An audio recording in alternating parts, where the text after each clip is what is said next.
কৰিখেল ৰজা ৰুদ্ৰসিংহৰ দিনৰ পৰাই প্ৰচলিত বুলি আমি জানো। সেই সম্পৰ্কে বিভিন্ন আহোমৰ ঠাল ঠেঙুলি আছে, খেল আছে, জ্ঞাতি আছে। আমাৰ দুখন গাঁও ঘোঁৰাচাৰ আহোম, ঘোঁৰাচাৰ আৰু মাউত গাঁও, এই দুখনক ৰজাই জ্ঞাতি হিচাপে স্থাপন কৰিছিলে। তাতে এটা নিয়ম আছে কি, আমাৰ ইভেন বিয়া বাৰু সম্পৰ্কও হ'ব নাপায়, যেনেকে নিজৰ ভিতৰত নহয় বংশৰ ভিতৰত, সেই কথাটো পৰম্পৰা চলি আছে। তেনেকুৱা নিয়ম। আৰু ২ নম্বৰ পৰিখেলৰ ঢাল পতা নিয়ম আছে। ক'লেই ঢালখনৰ আমাৰ ১০০টা ঘৰ আছে, আগ কৰি ওলোৱা হয়। তাতে সুৰক্ষিত স্থান হিচাপেও তাত থাকে, তিনিটা ঘৰ থাকে, ইয়াত ৪০টা ঘৰ থাকে। আচ্ছা, নম্বৰটো হ'ল ২৫, মানে ২৫ ঘৰ যায়। তাত এটা পোখা পায়, ২৫ত পোখা পায়, ২৫ ঘৰ যাব পাৰে। ১০ত ১০ ঘৰ পায়, এটা পোখা হয়, তাত যাব পাৰে। ৬ মাইলে ৬ ঘৰ যায়, সিহঁতৰ নিয়ম।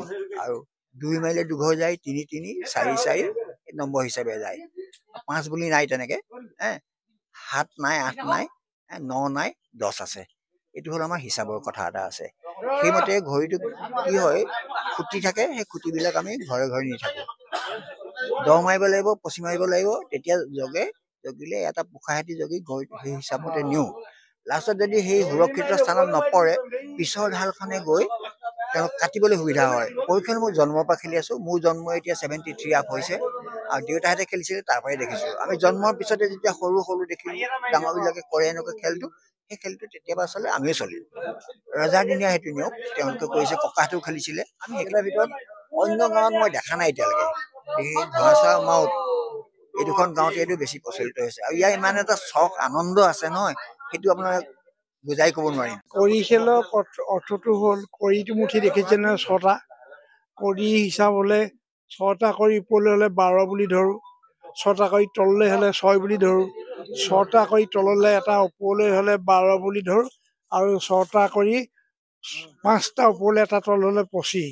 তাৰপিছত ১ ২ ৩ ৪লৈকে হিচাপ হয়। কৰিখেলৰ ঐতিহ্য ঢাল এখন আছে।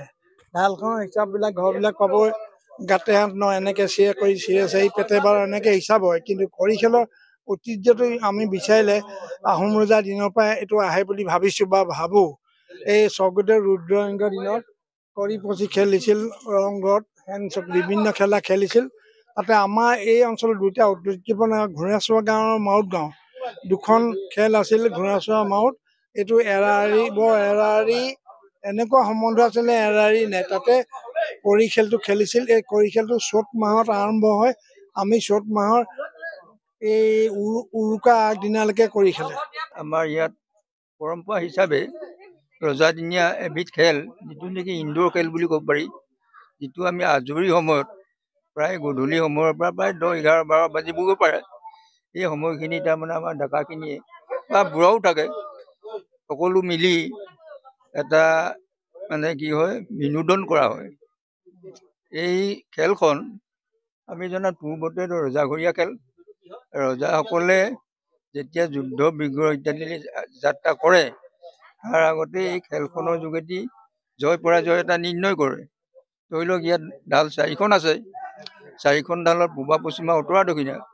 এতিয়া ধৰি লওক শত্ৰুপক্ষ এটা ঢাল লয়, আৰু ৰজাঘৰীয়া এটা ঢাল লৈ প্ৰতিযোগিতাটো কৰে যে কোন জয় হ'ব, কোন পৰাজয় হ'ব।